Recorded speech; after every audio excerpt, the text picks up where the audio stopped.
seja o nome do Senhor.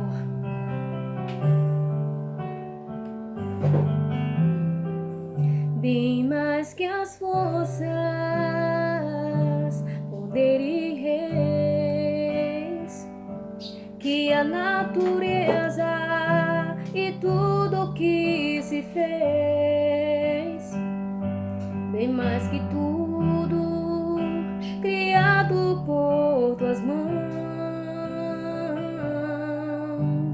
Deus, tu és início, meio e fim. Bem mais que os mares, bem mais que o sol e as maravilhas que o mundo conheceu, e as riquezas, tesouros dessa terra. Incomparável és pra mim. Por amor, sua vida entregou, meu Senhor. Humilhado foi como a flor, machucada no jardim, morreu por mim. Pensou em mim, me amou. Obrigada, Senhor, pelo seu infinito amor. Louvado seja. Bem mais que as forças, poder e reis, que a natureza e tudo que se fez, bem mais que tudo criado por tuas mãos. Deus, tu és início, meio e fim. Bem mais que os mares, bem mais que o sol e as maravilhas que o mundo conheceu, e as riquezas, tesouros dessa terra. Incomparável és pra mim. Por amor, sua vida entregou, meu Senhor. Humilhado foi como a flor, machucada no jardim, morreu por mim. Pensou em mim, me amou. Por amor, sua vida entregou, meu Senhor. Humilhado foi como a flor, machucada no jardim, morreu por mim. Pensou em mim, me amou.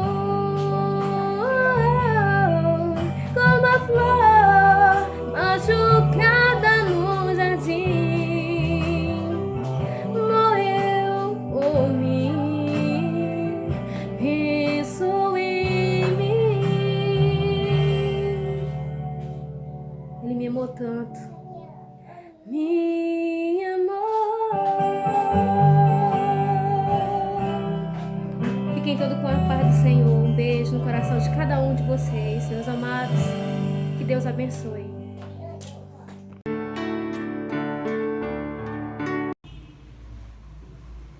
Olá, meus irmãos, graça e paz a todos.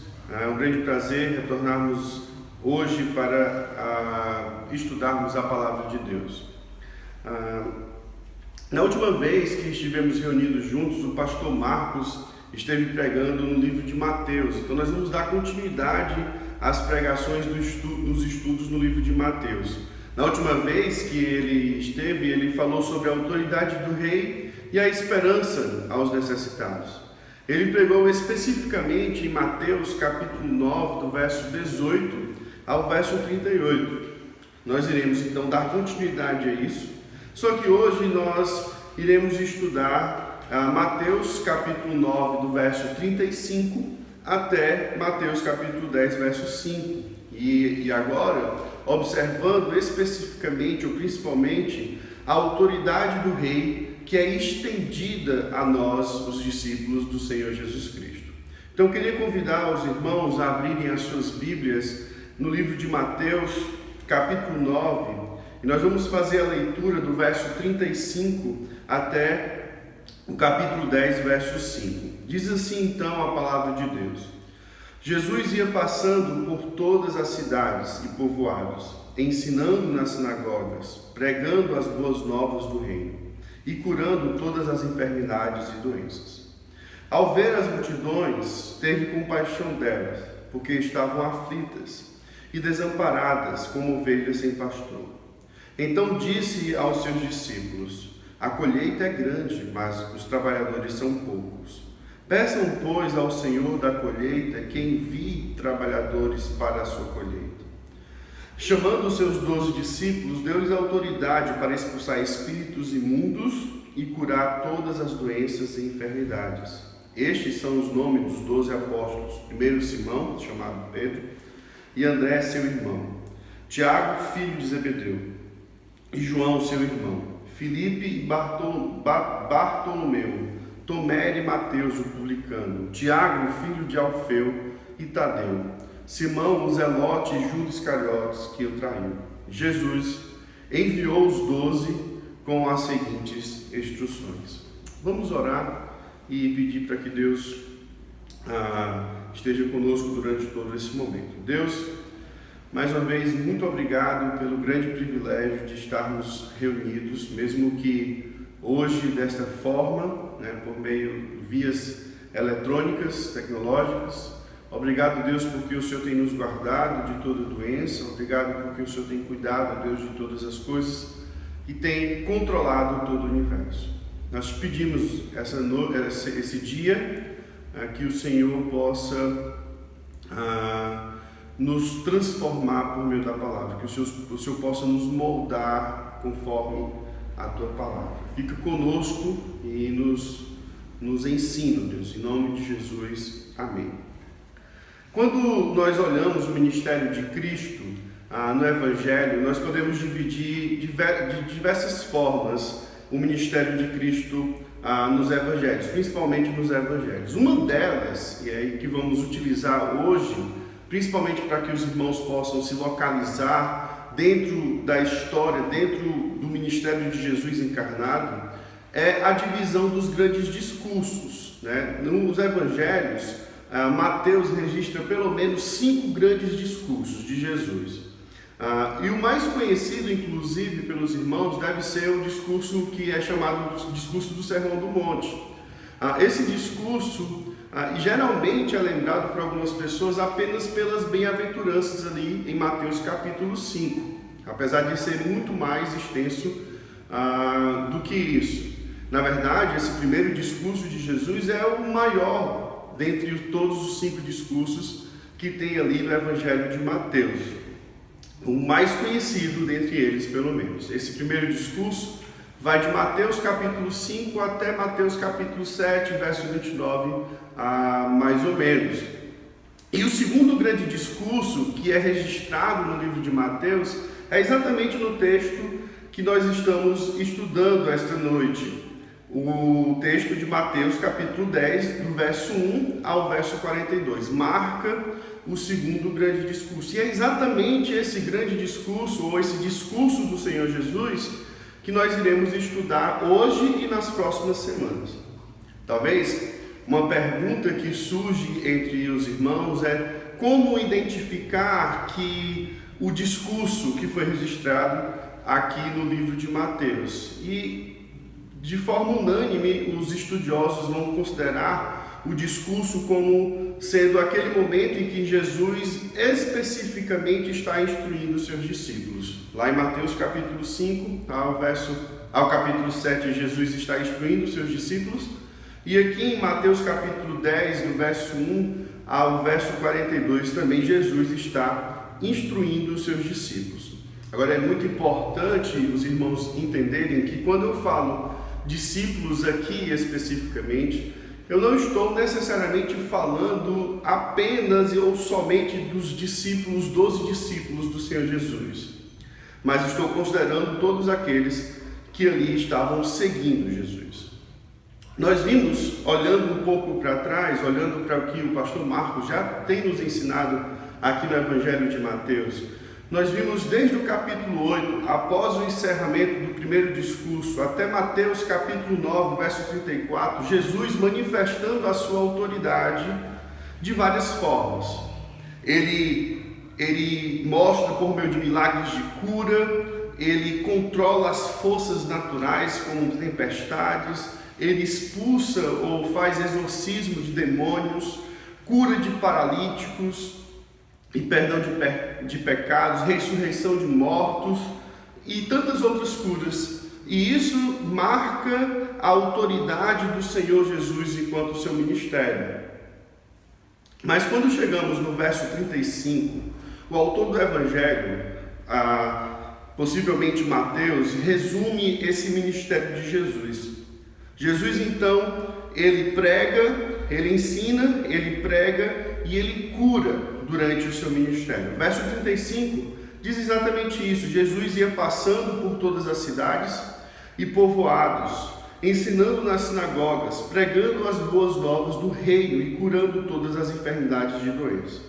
Muito provavelmente aqui está se referindo ao período que Jesus então está na Galileia, pregando, ensinando e curando, né? Uma grande caminhada de Jesus em torno ali da Galileia, daquelas cidades ali.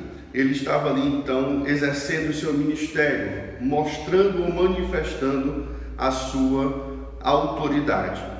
Então é interessante perceber que em Mateus capítulo 4, verso 23 a 25, e os irmãos não precisam abrir para lá, essa mesma porção, esse mesmo resumo é utilizado pelo autor do Evangelho. Mateus também, em Mateus capítulo 4, verso 23 a 25, também nos mostra o ministério de Jesus. No verso 23 do capítulo 4 de Jesus, foi por toda a Galileia, ensinando nas sinagogas deles, pregando as boas novas do reino, curando todas as enfermidades e doenças entre os povos.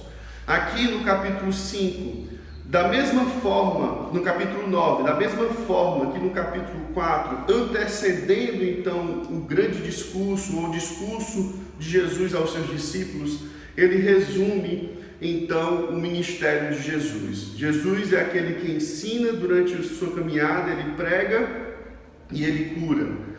É interessante notar como a autoridade do rei é então manifestada, como a autoridade do rei é confirmada por meio destas coisas que Jesus fazia.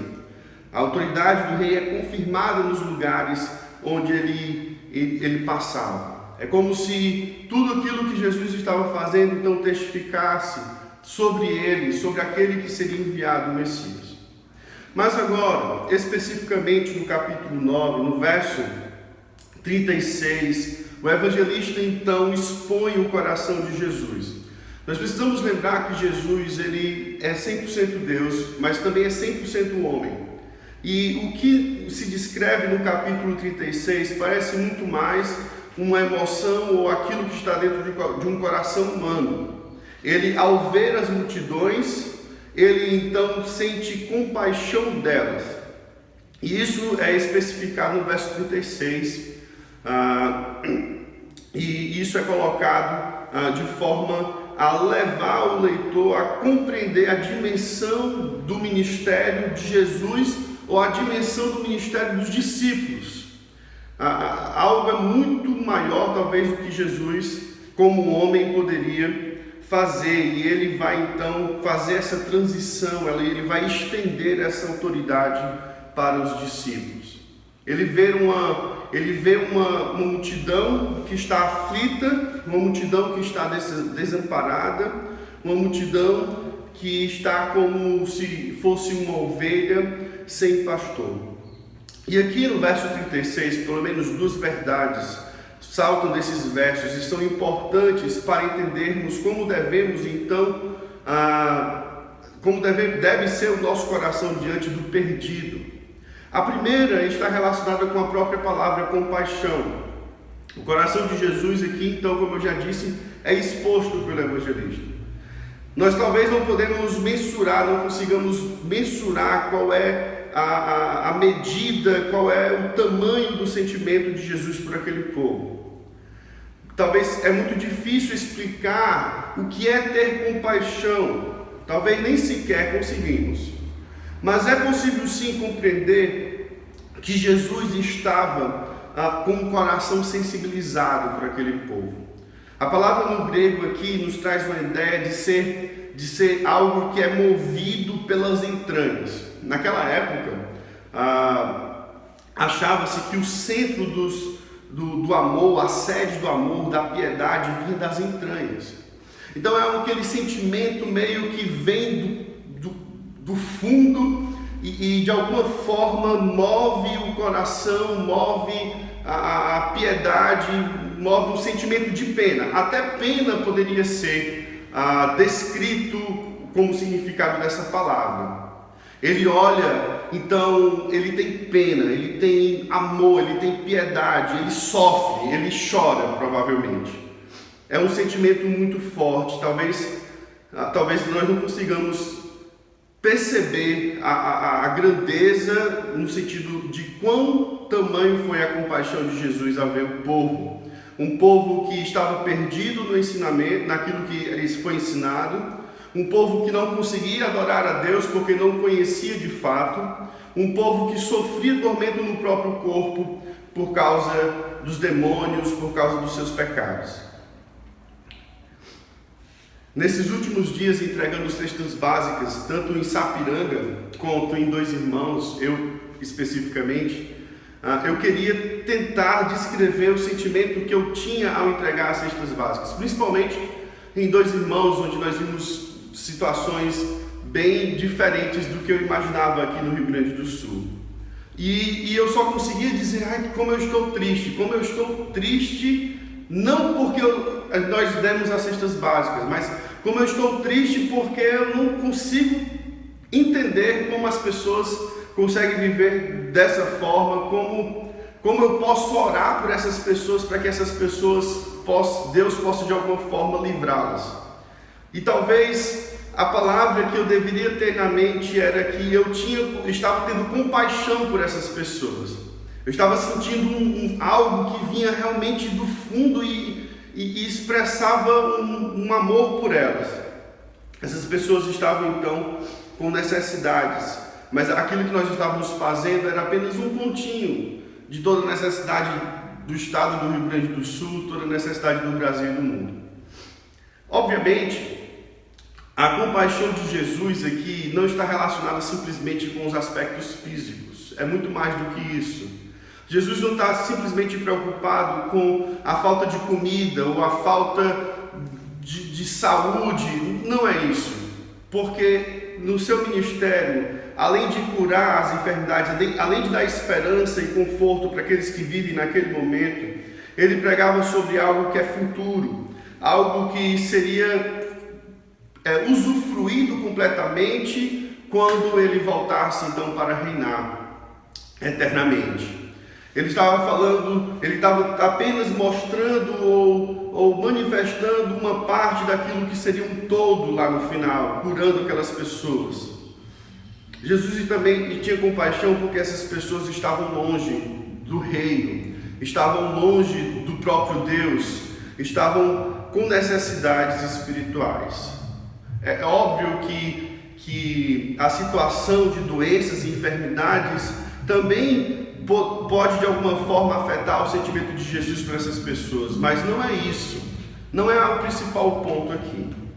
Jesus então tem compaixão, e isso é importante para nós que somos discípulos de Jesus. Precisamos ter compaixão dos perdidos, não pelos aspectos físicos em si, mas por causa da sua vida espiritual. E isso nos leva para a segunda verdade que salta desse texto, que é a situação do perdido. Observe como o evangelista ele registra isso. Ele diz que o povo estava aflito. Talvez a melhor palavra, ou uma das palavras que poderiam expressar a aflição, seria intimidadas, oprimidas. Elas estariam desamparadas, incapazes de salvar a si mesmo, ou de escapar de seus atormentadores. É preciso então notar, de fato, que isso descreve não simplesmente uma situação física, mas isso descreve também a sua situação espiritual. Sem um pastor, sem um dono, sem um Senhor sobre suas vidas, sem alguém que possa conduzir para um escape, sem alguém que possa oprimir, mas possa de fato confortar, conduzir, ser um refúgio. É preciso de fato percebermos que a necessidade do perdido é muito mais do que uma necessidade física, é uma necessidade espiritual. Então, o primeiro passo que nós precisamos ter para cumprir a ordem de Jesus, para fazer parte da autoridade que é estendida aos discípulos, a nós que somos discípulos de Cristo, é de fato ter compaixão.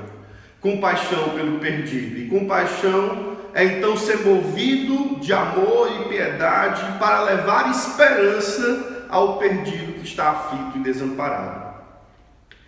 Por que a compaixão? Porque a compaixão nos leva a termos 3 ações. E essas 3 ações são: a primeira ação que a compaixão pelo perdido deve nos levar a fazer é orar. No verso 37, então, ele diz aos discípulos: a colheita, a seara é grande, mas os trabalhadores são poucos. Peçam ao Senhor da colheita que envie trabalhadores para a sua colheita. Devemos nos lembrar aqui, desse ponto, que havia uma grande multidão com Jesus. Muitas pessoas estavam seguindo Jesus. Talvez ali teriam alguns curiosos, apenas que queriam saber o que estava acontecendo. Outros queriam de alguma forma receber algum tipo de bênção ou desfrutar daqueles milagres simplesmente. Outros queriam apenas coletar informações para, no mínimo, entregar ali às autoridades e assim, de alguma forma, pegar Jesus. Não confiavam em Jesus, nem queriam Jesus. Mas nós podemos certamente concluir que muitos ali eram seus discípulos, pessoas que de fato entenderam a mensagem e estavam seguindo Jesus. E o ponto é que aqui, especificamente, depois de ter de alguma forma exposto o seu ministério, depois desses discípulos passarem um bom tempo caminhando com Jesus por onde ele ia, vendo o que Jesus fazia, depois então de Jesus talvez expressar o seu coração, abrir o seu coração para os discípulos, ele convoca os discípulos a orar. Ele chama os discípulos para orar por mais trabalhadores. E talvez você poderia perguntar: por que ele precisa orar ao Senhor por mais trabalhadores? 3 respostas eu pensei rapidamente aqui. Primeiro, porque o dono da seara é o Senhor, e é ele o mais, se pudermos achar, quem estaria mais preocupado em resolver o problema da seara seria o próprio Deus. Então é a ele que nós vamos orar. Segundo, os trabalhadores que irão para a seara também são dele. É dele os trabalhadores que serão enviados para colher ali o que deve ser colhido, né, o que foi semeado. E terceiro, e talvez o que nós queremos dar ênfase aqui, é porque como trabalhadores do Senhor, somos de fato movidos por Ele à medida que nós oramos. A oração é talvez o que precisamos para ser movidos pelo próprio Senhor. Devemos lembrar que diante da necessidade do povo sem Deus, os discípulos precisam orar e orar para que o Senhor então envie mais obreiros. Jesus aqui sabia, obviamente, o que ele estava tentando ensinar para os discípulos, mas não só isso. Jesus estava prestes a enviar esses discípulos para uma primeira viagem missionária, vamos dizer assim, uma viagem missionária teste, uma viagem missionária de treinamento. Eles passaram um bom tempo na escola com Jesus e agora eles vão ter que ir fazer aquilo que Jesus estava fazendo, porque Jesus está estendendo a sua autoridade para eles, para que eles continuem aquilo que Jesus estava fazendo, simplesmente porque a seara é grande, são muitas as necessidades. E Jesus está realmente com compaixão por esse povo. Ele quer também ensinar os discípulos a depender de Deus nesse processo, a orar constantemente. Mas ele estava também alimentando o coração daqueles discípulos que oravam com desejo de ir. À medida que oramos, o que deve acontecer no nosso coração é nos envolvermos com aquilo que oramos. John MacArthur uma certa vez disse que uma oração nunca é suficiente, você vê. A oração nunca é suficiente, você vê. E você não se contenta apenas em orar. Tem que haver a vontade de ir. Quando os discípulos então são expostos à necessidade do povo, eles então criam compaixão. E então eles são chamados a depender de Deus em oração. E ao mesmo tempo que são alimentados, eles são alimentados constantemente com o desejo de ir. Existe uma história sobre Martinho Lutero.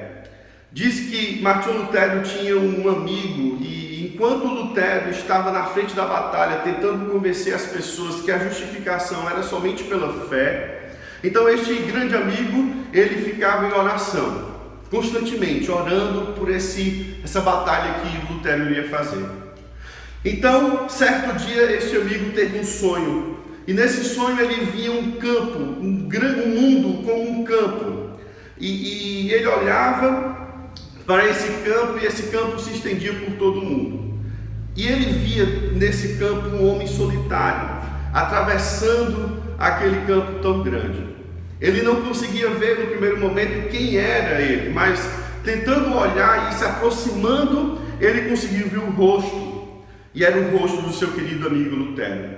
Ele acordou e imediatamente ele foi se encontrar com Lutero e disse: devo deixar minhas orações, pois Deus me mostrou que orar não é suficiente, devo me dedicar ao trabalho. Obviamente eu não estou ensinando e dizendo aqui que você deve parar de orar e simplesmente sair para fazer as coisas, não é isso. O ponto é que quanto mais oramos por algo, como por exemplo, por mais obreiros, uma hora ou outra você vai se envolver e talvez você vai perceber que você estava orando por você mesmo. Eu lembro na nossa juventude, na minha igreja, quando eu tinha 13 anos, que nós nos dedicávamos tanto a orar por missões. Orávamos tanto por missões. E é interessante perceber que depois de um tempo, boa parte daqueles jovens hoje estão envolvidos em ministérios. Estão plantando igrejas em diversos lugares do Brasil e do mundo. Conversando com um pastor, ele disse que ele orava tanto, estava orando tanto por obreiros para o mundo islâmico. E ele chegou à conclusão de que, olha, eu estou orando tanto por isso e eu não vejo tantas pessoas, eu estou começando a achar que eu devo ir, de tanto orar. Eu sou esse obreiro que estou pedindo ao Senhor. Então, Jesus não só chama seus discípulos para orar por mais obreiros, porque o campo é grande e havia poucos trabalhadores.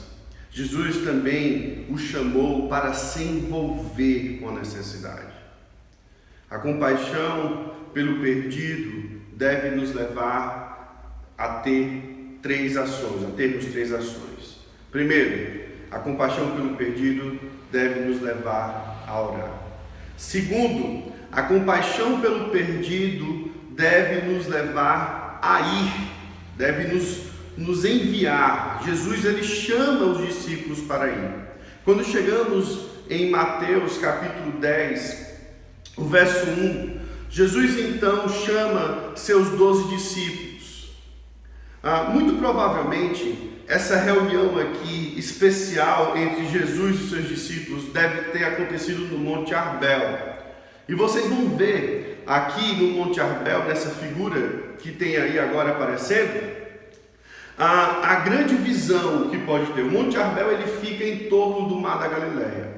Então, algumas pessoas argumentam que esse lugar é de fato talvez aquele lugar onde Jesus comissionou seus discípulos lá em Mateus 28. Mas também é um lugar especial de oração e muito provavelmente, então, diante dessa chamada para orar por mais trabalhadores, ele está ali reunido com seus discípulos aqui neste lugar.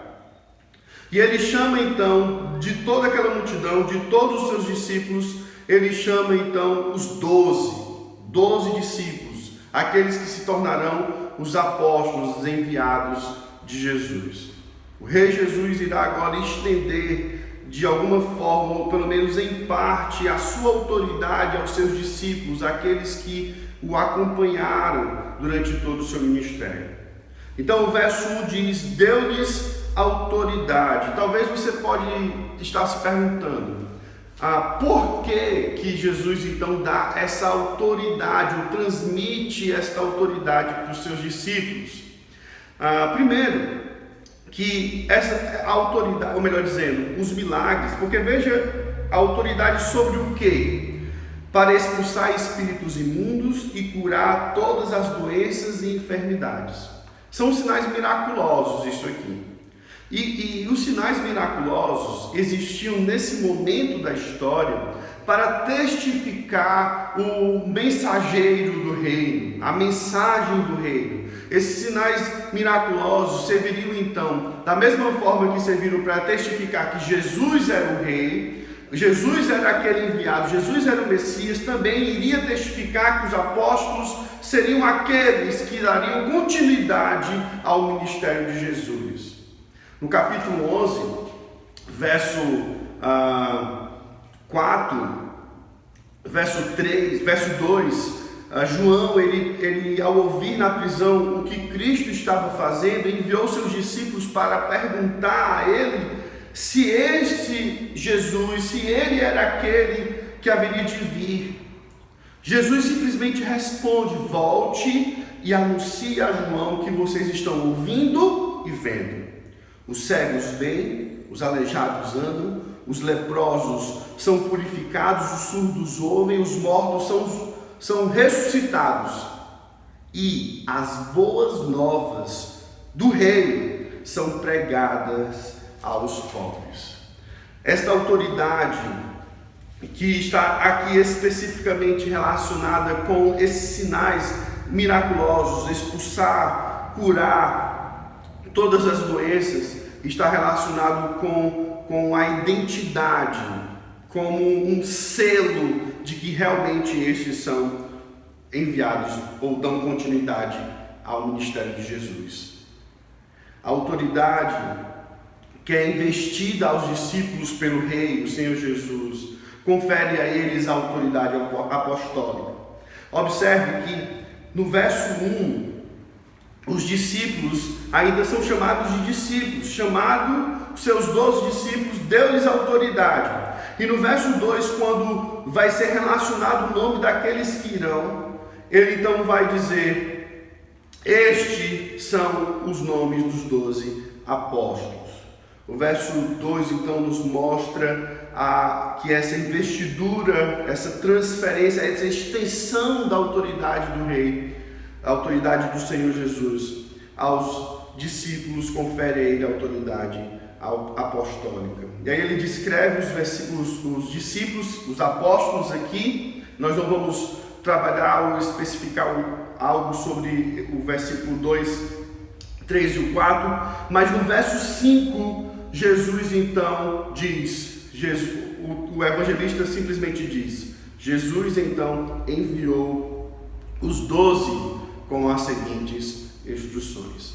E dentro dessas instruções tem: não se dirija aos gentios, nem entre em cidade alguma dos samaritanos, antes dirijam-se às ovelhas perdidas de Israel. Quando temos compaixão pelo perdido, meus irmãos, temos 3 ações que vai nos levar a termos. A primeira é orar, e à medida que oramos, nós nos envolvemos com aquilo que oramos. Segundo, vai nos levar a ir. Jesus convoca os discípulos, transfere a autoridade dos sinais miraculosos e então envia esses discípulos. E a terceira ação que nos leva a ter, por termos compaixão pelo perdido, é de pregar. E isso especificamente é dito no verso 7. Por onde forem, preguem esta mensagem: o reino dos céus está próximo.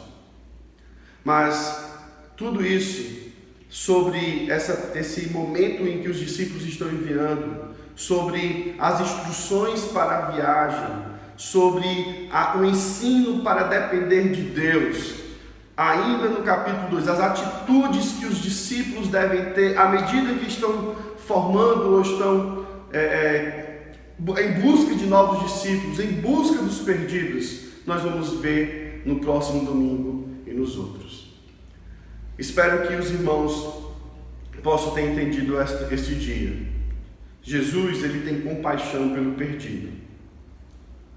E a compaixão pelo perdido deve nos levar a orar, a ir e a pregar. Que Deus abençoe a todos. Vamos orar. Deus, obrigado, Deus, porque o Senhor nos ama. E o Senhor nos ama por meio do Senhor Jesus. Obrigado porque foi por meio dele na cruz, o sangue derramado foi que nos lavou dos nossos pecados. Obrigado porque naquele momento ele olha para onde ele estava passando e ele sente compaixão do povo perdido. E essa compaixão, ela se estende aos apóstolos. E esses apóstolos, eles vão e são enviados e eles pregam. Eles vão para ser o pastor dessas ovelhas que estão sem pastor. E isso de alguma forma chega até nós. Nós te louvamos, ó Deus, porque o Senhor nos ama por meio do teu Filho.